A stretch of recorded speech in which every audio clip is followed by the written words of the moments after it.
ఎంతో కష్టపడుతూ వ్యవసాయం చేస్తూ గడిపేది ఆవుగారు. చక్కగా దున్నేది. దున్ని నేలంతా చక్కగా చేసి అరటి తోట వేసింది. తోటకు నీరిచ్చింది. పళ్ళొచ్చేసాయి. చేతికి పళ్ళొచ్చే సరికి దురదృష్టవశాత్తు ఎలుగుబంటి ఎదురుపడి పండిన అరటి పండ్లన్నిటిని తినేసేది.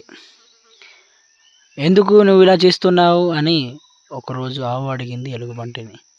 అలా అడిగితే ఆవును చితక బాదేది. అలా బాదిన తర్వాత ఏం చేయాలో అర్థం కాక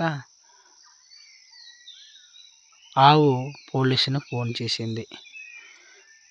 పోలీసులను ఫోన్ చేసిన తర్వాత పోలీసులు వచ్చి ఆవు యొక్క గోడును వింటారు. అన్నీ చెబుతుంది. అప్పుడు వెంటనే స్పందించిన పోలీసులు ఎలుగుబంటిని అరెస్ట్ చేసి జైలుకు తీసుకెళ్ళిపోతారు. తర్వాత ఆవు ఎంతో ఆనందిస్తుంది. హమ్మయ్య! శత్రువుల బారిట నుంచి కాపాడిన పోలీస్కు థ్యాంక్ యూ అంటది.